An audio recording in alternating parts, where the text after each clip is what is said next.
अस्सलाम नाज़रीन, मैं हूं असद अली तूर अपने प्रोग्राम असद तूर अनसेंसर्ड में। आज दो हम बड़ी खबरें लेके आ रहे हैं।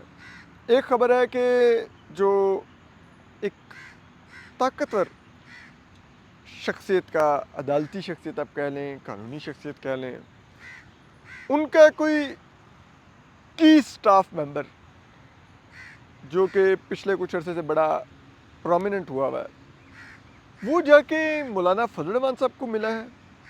और क्या ये माजरा है, तो ये ज़रा आपको बताएंगे। इसके अलावा दूसरा आपको बताएंगे कि क्या जो चीफ जस्टिस काजी फैसला हैं, उन्होंने अब एक जो लेटर लिखा है कि जी वो नहीं लेना चाहते ऑफिशियल फेयरवेल डिनर, क्योंकि उसमें 20 लाख रुपया जो ख़र्चा होता है तो वो कौमी ख़जाने से वो ख़र्चा नहीं करवाना चाह रहे। तो ये बड़ा दिलचस्प है और इसका जो बैकग्राउंड है वो इससे भी ज़्यादा दिलचस्प है कि चीफ जस्टिस काजी फैसला यहाँ पर भी गलत बयानी कर रहे हैं और अपनी पीआर की कोशिश कर रहे हैं, और फिर अगेन एक दफ़ा फिर लोगों को सज्जी दिखा के खब्बी वाली वो हरकत फरमा रहे हैं। तो देखिए, चलें इसी से स्टार्ट लेते हैं। चीफ जस्टिस काजी फैसला का से मंसूब एक नोट गुज़िश्ता रोज़ आया, वो लिखा गया अटॉर्नी जनरल मंसूर उस्मान अवान को, जो सुप्रीम कोर्ट का स्टाफ है उसकी तरफ से, कि चीफ जस्टिस काजी फैसला ने कहा है कि वो अपना जो ऑफिशियल सरकारी जो अलविदाई डिनर है वो नहीं लेंगे, फेयरवेल डिनर। क्योंकि वो समझते हैं कि इस पर 20 लाख रुपया ख़र्चा होता है, तो वो नहीं सरकारी ख़जाने से ख़र्चा करवाना चाहते। अब इसमें आपको बात बताऊं कि ये किस तरह से गलत बयानी है। ये जो ऑफिशियल डिनर होता है ये हमेशा इनकमिंग चीफ जस्टिस होस्ट करता है, ठीक है। ये कोई जिसे कहते हैं ना, सुप्रीम कोर्ट वैसे नहीं होस्ट करती, ये incoming chief justice out going chief justice के लिए एक ऑफिशियल डिनर करता है। उसमें तमाम जजेस और उनके अहल खाना और की जो लाइक अटॉर्नी जनरल या इस किस्म के जो बड़ी शख्सियात होती हैं वो अपने अहल खाना के साथ शरीक होते हैं। उसमें ना तो बार के लोग उस तरह से शरीक होते हैं, शायद एक आधा कोई अगर चीफ जस्टिस का दोस्त हो तो आ जाता है, लेकिन होता है ना कि बार्स आती हैं, सहाफ़ी आते हैं, वो नहीं होता कोई, ठीक है। और ये सुप्रीम कोर्ट की इमारत के वो सामने फ्रंट जगह पर किया जाता है होस्ट, वहाँ पर ये डिनर होता है। अब जस्टिस मंसूर अली शाह, अभी तक उनका नोटिफिकेशन हुआ ही नहीं है कि वो चीफ जस्टिस पाकिस्तान बनने जा रहे हैं, ठीक है। जब वो इनकमिंग चीफ जस्टिस ही नहीं है तो वो कैसे आउटगोइंग चीफ जस्टिस को इनवाइट कर सकते हैं, ठीक है। यानी कि अभी तक उनका पता ही नहीं है कि वो चीफ जस्टिस बनेंगे कि नहीं, क्योंकि उनका नोटिफिकेशन नहीं है। और जो हुकूमत गेमें खेल रही है, ठीक है, कि अभी तक नोटिफिकेशन नहीं जारी कर रही, यानी कि अभी तक वो कोशिश कर रही है कि वो चीफ जस्टिस ना बने। तो एक बंदा, उसको पता ही नहीं, यही उसके लिए कितनी बड़ी एम्बैरसमेंट हो कि वो अपनी तरफ से जनाब वो आउटगोइंग चीफ जस्टिस को दावत दे रहा हो कि नहीं मैं इनकमिंग चीफ जस्टिस हूँ, और अगले दिन नोटिफिकेशन आ जाए आईनी तरमीम होने के बाद जस्टिस अमीनुद्दीन खान का। लाइक दैट डजंट हैपन ना, ये मज़का खेज सी बात है। तो जब चीफ जस्टिस काजी फैसला को किसी ने डिनर पे बुलाया ही नहीं तो वो इनकार किसको कर रहे हैं? एक मतलब ये है कि मुझे किसी ने खाने पे अपने घर इनवाइट नहीं किया और मैं दोस्तों को पैगाम भिजवा रहा हूँ कि यार मैं उस खाने पर नहीं आ सकता। अरे भाई तुझे बुलाया किसने, तब वो मुझे कहेंगे, ठीक है। दूसरी बात यह है कि अब चीफ जस्टिस काजी फैसला अपनी जो पीआर बनाने की कोशिश कर रहे हैं कि मैं 20 लाख की वजह से नहीं लेना चाह रहा। अच्छा, तो फिर आपने वो जो सुप्रीम कोर्ट बार का डिनर है वो क्यों लेने का फैसला किया है, ठीक है। हमें वो बताते हैं क्यों फैसला किया। हालांकि सुप्रीम कोर्ट बार भी कोई जिसे कहते हैं कोई बिजनेस इदारा तो नहीं है, ठीक है। वो भी एक तंजीम है जिसको हुकूमत ही ग्रांट्स देती है वकला की वेलफेयर के लिए, दीगर कामों के लिए। तो वो क्या हुकूमती ग्रांट वहाँ पर नहीं, सरकारी ख़जाना वहाँ पर नहीं खर्चा हुआ होता? वजह यह है कि सुप्रीम कोर्ट बार में चीफ जस्टिस काजी फैसला को बखूबी इल्म है कि वहाँ पर क्या होगा जी, वहाँ पर वो शहजाद शौकत होगा, ठीक है, दीगर लोग होंगे बार्स के, वो बैठ के जनाब गुडी गुडी बातें करेंगे। मौसूफ चीफ जस्टिस काजी फैसला को बातें बड़ी पसंद आएंगी, ठीक है। वहाँ पर वो उन वकला में घुले मिलेंगे जिनको उन्होंने अपने दौर में उनके केसेस टेकअप कर करके, शहजाद शौकत के आप देखें ना, जो वो इंतखाबी पटिशन्स लेके फिरता रहा, ठीक है, इस वो लूटे हुए इलेक्शन की, तो उसके अंदर उसको कितने केसेस में उसको वो जीता है, ज़रा जाके चेक करें, आपको लग पता रहे, ठीक है। तो वो गुडी गुडी बातें करेंगे। शहजाद शौकत तो हो सकता है बेचारा चीफ जस्टिस काजी फायसा के जाने के बाद खुद को बेवा बेवा महसूस करे, ठीक है। तो वो उनका तो ले लें अपने डिनर, लेकिन आप अपने साथी जजेस का डिनर नहीं ले सकते थे, क्योंकि पहली बात यह है कि आपको किसी ने इनवाइट किया ही नहीं, और अगर वो डिनर रखा भी जाता, अगर, जो कि नहीं रखा जाना था, मैं आपको अभी बता रहा हूँ, नहीं रखा जाना था, अगर रखा भी जाता, ठीक है, तो जनाब वहाँ पर चीफ जस्टिस काजी फैसला किस मुंह से फेस करते इन जजेस को, जिनके खिलाफ उन्होंने जो कुछ किया। यानी कि वो जस्टिस मुनीब अख्तर को फेस करते, जिनके बारे में उन्होंने लिखा कि ये 11 बजे घर चला जाता है, ये काम नहीं करता, और ये इसका रवैया साथी जजेस से ठीक नहीं है, इसने ये कमेटी में उठ के चला गया, फलान कर दिया, ये कर दिया, वो कर दिया, उनको फेस करते।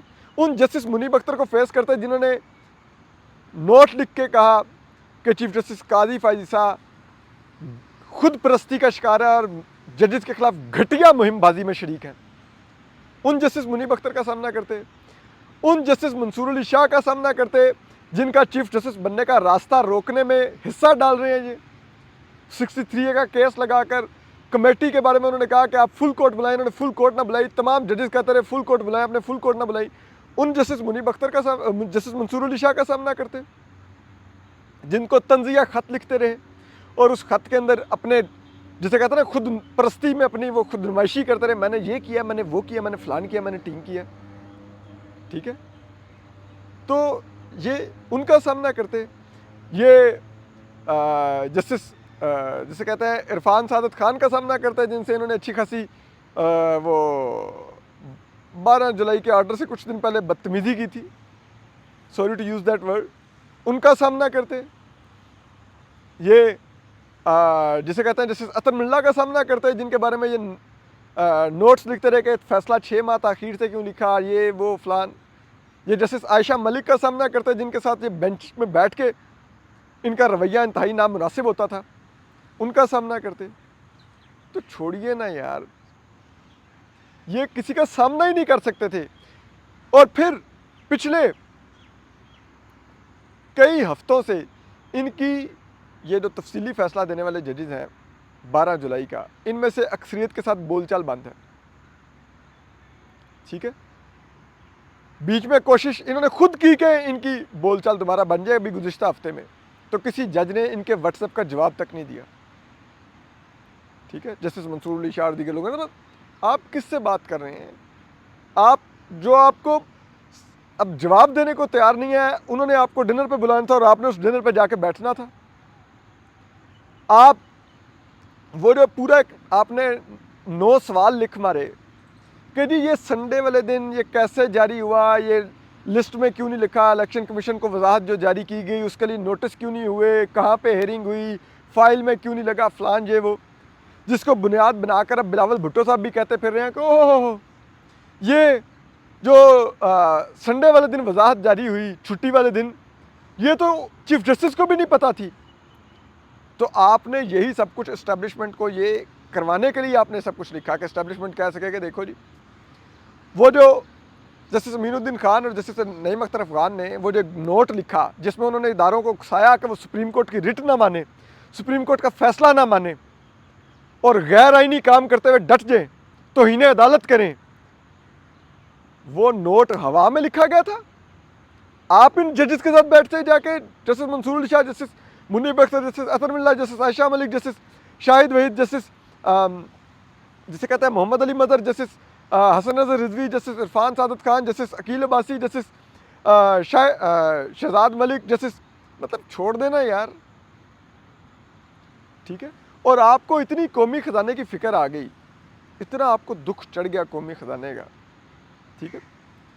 तो जब आप एडहॉक जजेस लगा रहे थे, ठीक है, तो उस वक्त जस्टिस मंसूर अली शाह और जस्टिस याहिया अफरीदी ने एतराज़ किया कि भाई ये पेंशन भी लेंगे 12-14 लाख, ये तनख्वाह भी लेंगे 12-14 लाख, ये 27-28 लाख में हमें एक ढाक जज पड़ेगा। ये क्यों? ये कोई एक चीज़ लें, या ये तनख्वाह लें या ये पेंशन लें। तो आपने क्यों नहीं वहाँ पे भी आपने कहा, उनका साथ दिया कि हाँ भाई लॉ मिनिस्टर, इनको एक चीज़ मिलेगी। लेकिन लॉ मिनिस्टर के साथ आपने एग्री किया। लॉ मिनिस्टर ने कहा जी देखें, उन्होंने जो सर्विस कर रखी है उसकी रिटायरमेंट के बाद जो उनकी पेंशन बनती है वो तो उनको मिलनी है, और ये जो तनख्वाह उनको मिलनी है वो जो साल अब सुप्रीम कोर्ट में काम करेंगे इसका मिलेगी। यानी कि आपने वो उनको तनख्वाह दिलवा के 1.5 करोड़ का कम से कम बोझ डाला सरकारी खजाने पर। इधर आप 20 लाख रुपए की जनाब वो चेपियाँ लगाते फिर रहे हैं कि मैंने 20 लाख बचवा लिया, बचाना चाह रहा हूँ सरकार के ख़जाने का, कौमी ख़जाने का, टैक्स पेयर का। वो 1.5 करोड़ वो भी बचा लेते, ठीक है। लेकिन आपको पता था कि अगर वहाँ पर आप उनको तनख्वाह नहीं दिलवाएंगे ढाक जजेस को, तो जस्टिस मज़हर आलम मियाँ खेल आते ही ना, ठीक है, बतौर ढाक जज। और फिर आप ये 63A में इतना खूबसूरत फ़ैसला भी ना दिलवा पाते उनसे, ठीक है। तो सबको मालूम है आपने क्या कुछ किया है। अब कह रहे हैं कि नहीं नहीं मैं तो, ठीक है। दूसरी जो खबर है वो बहुत ही दिलचस्प, तो ये सारा जो उन्होंने किया ये एक PR के लिए अपनी वो करते फिर रहे हैं। अब जैसे कहते हैं ना अपनी फेस सेविंग के लिए जा तो रहे हैं, अब वो जो अपने इनके हामी ट्रोल्स हैं उनको मवाद दे रहे हैं कि वो बैठ के और ताकि इनके बारे में ट्वीट्स कर सकें, वीलॉग कर सकें, देखो काजी फायजी साहब कितने अजीम इंसान थे, उन्होंने 20 लाख भी नहीं लिया। आप ये बताएं, आपका सेंट्रल कंडीशन एयर कंडीशन और सेंट्रल हीटिंग जो घर है ये क्या PWD के खर्चे से नहीं हुआ था? क्या आपने चीफ जस्टिस हाउस भी अपने पास रखा, और जिस घर में आप बतौर जज शिफ्ट हुए थे वो भी जजेस कॉलोनी में अपने पास रखा? 2-2 घर अपने पास रखे, क्या दोनों घर सरकारी खजाने से मेंटेन नहीं हो रहे थे? ठीक है, तो आप कहाँ पे कौमी खजाना बचाते फिर रहे हैं? आप बस कर देना यार, मतलब। तो खैर बहुत कुछ है कहने को, लेकिन चले नहीं कहते। फिर अब आप देखिए कि दूसरी तरफ आपको मालूम है मौलाना फजल रहमान साहब इस टाइम बहुत की हैं, वो भी एक आईनी तरमीम का एक ड्राफ्ट लेके उनके पास भी है, और उनकी हमायत बहुत ज़रूरी है। उसके लिए अब अगर मौलाना फजल रहमान साहब एग्री कर जाएं वफाकी आईनी अदालत पर, तो चीफ जस्टिस काजी फ़ाइसा का फ्यूचर प्लान तय है कि वो इद्दत की मुद्दत पूरी करेंगे सुप्रीम कोर्ट से निकलकर, और फिर जाकर वफाकी आईनी अदालत का चीफ जस्टिस लग जाएंगे। तो उसके लिए अब आप देखिए कि इस तमाम में जस्टिस मंसूर अली शाह का रास्ता रोक कर जा रहे हैं चीफ जस्टिस काजी फ़ाइसा अभी तक, और इसीलिए नोटिफिकेशन भी नहीं आ रहा। क्योंकि कल कामरान मुर्तज़ा साहब ने खुद शाहजेब खानज़ादा साहब को बताया, उन्होंने कहा कि ये नून लीग चाहती है कि 3 जजेस के पैनल में से चीफ जस्टिस सेलेक्ट किया जाए। तो नून लीग क्यों चाहती है? क्योंकि ज़ाहिर बात है वो जस्टिस मंसूर अली शाह, जस्टिस मुनीब अख्तर को चीफ जस्टिस नहीं देखना चाहते, ठीक है। वो चाहते हैं पैनल आए 3 या 5 रुकनी, तो हम मोस्ट उनकी प्रेफरेंस उनसे हैं वो जस्टिस अमीनुद्दीन खान जो जमाल खान मंदोखेल हैं, और अगर वो ना हो तो फिर वो कहते हैं कि चलो ठीक है हम जस्टिस या अफरीदी को भी बर्दाश्त करने को तैयार है, लेकिन जस्टिस मंसूर अली शाह और जस्टिस जमाल खान मंदोखेल नहीं। तो अब इस सारे में खेल के अंदर ज़ाहिर बात है चीफ जस्टिस काजी फ़ाइसा 63A का फैसला देकर हिस्सा तो डाल दिया उन्होंने कि आप हॉर्स ट्रेडिंग करके वोट करवा लें। अब ये डिपेंड करता है कि क्या इसके ऊपर एग्री करते हैं। ज़रा ये बताते हैं कि पीपल्स पार्टी अब पीछे हट रही है और वो कह रही है कि जी हम इस पर नहीं एग्री करते, ठीक है। और ये अब आप सिर्फ वफाकी आईनी अदालत तक अब आईनी तरमीम का मामला रखें। हम जस्टिस मंसूर अली शाह का रास्ता रोकने के लिए उस तरह से नहीं, अब जैसे कहते हैं ना बहुत ज़्यादा एक्टिव। तो अब इस सब में चीफ जस्टिस काजी फ़ाइसा को चाहिए वफाकी आईनी अदालत, ताकि वो उसके जाके चीफ जस्टिस बने। तो अब ज़रा ये बता रहे हैं कि एक अहम शख्सियत उनके सेक्रेटरी साहब जाके मौलाना को मिले हैं इस एक आध दिन पहले, 2-3 दिन पहले आप कह लें, और मुख्तलिफ स्पेकुलेशंस हो रही हैं। कुछ कह रहे हैं ये आइनी तरमीम के लिए मिले हैं, कुछ कह रहे हैं जो पिछले दिनों एक मजहबी बुनियादों पर एक मसला खड़ा हो गया था एक फ़ैसले के मतलब, और उसमें फिर तमाम उलमा भी शरीक हुए, ये वो, तो वो जो जारी होना था तो पहले वो वेट करवाने गए थे, तो उस सिलसिले में मुलाकात हुई। तो ये इस किस्म की ज़राए ये दावा कर रहे हैं, लेकिन अब सब में क्या है, हकीकत क्या है, ये तो अभी क्लियर नहीं है। लेकिन टाइमिंग बहुत इंटरेस्टिंग है। चीफ जस्टिस काजी फैज़ साहब वैसे तो कहते थे कि टाइमिंग की क्यों बात करते हैं, उस दिन रिमार्क्स दे रहे थे। हालांकि मौसूफ ने 63A की जजमेंट के अंदर खुद लिख दिया कि टाइमिंग का मसला था। जब सदर ने रेफरेंस भेजा वो वक्त था जब जिसे कहते हैं एक नो कॉन्फिडेंस मोशन मूव हो रहा था उस वक्त के प्राइम मिनिस्टर इमरान खान के ख़िलाफ़, तो इसलिए वो टाइमिंग बहुत अहम थी जब ये 63A का फ़ैसला आया। खुद फैसले के अंदर लिख रहे हैं, और जब अपनी बारी आए तो कहते हैं मेरी बारी टाइमिंग ना देखो, मैं जो मर्ज़ी करूँ। ठीक है, तो आप 63A का जब फैसला भी दे रहे हैं तो टाइमिंग देखें क्या है। ठीक है, यानी कि आप उसको रिवर्स कर रहे हैं जब हुकूमत को हॉर्स ट्रेडिंग करनी है। ठीक है, जब आपने हुकूमत को और इस्टेब्लिशमेंट को ये ऑप्शन देना है कि आप PTI के जो MNAs हैं उनकी बीवियां उठाएं, बेटियां उठाएं, बहनें उठाएं, ताकि आप वोट करवा सकें, उस वक्त आप उनको 63A का फ़ैसला रिवर्स करके दे रहे हैं। बिल्कुल वो फ़ैसला आइन को रीराइट किया गया था, लेकिन ये फ़ैसला 25 अक्टूबर के बाद अगर रिवाइज़ होता तो ज़्यादा बेहतर होता। लेकिन हुकूमत को जब ज़रूरत थी, आपने कहा अच्छा आप फंस गए हैं 12 जुलाई के फ़ैसले के बाद, आपके पास रिज़र्व सीटें नहीं रहीं, आपने जो फॉर्म 47 की लास्टिक की शलवारें पहनी हुई थी और 2/3 मेजॉरिटी बनाई हुई थी, वो 2/3 मेजॉरिटी नहीं रही, चले मैं आपको 63A कर देता हूँ रिवर्स, तो आप फिर जाके उस तरह से हॉर्स ट्रेडिंग करके वोट पूरे कर लें। यानी कि एक हॉर्स ट्रेडिंग के फ्लोर क्रॉसिंग के हुए हुए वोटिंग से एक आप आइनी तरमीम पास करवाएंगे, जिसमें आप फेडरल कॉन्स्टिट्यूशन कोर्ट बनाएंगे और उसमें जाके आप बतौर चीफ जस्टिस बनेंगे। ये आपकी लग होगी। वाह वाह वाह। तो बहरहाल हम आपको अपडेट करते रहेंगे। अपना ख्याल रखिए। अल्लाह हाफिज़।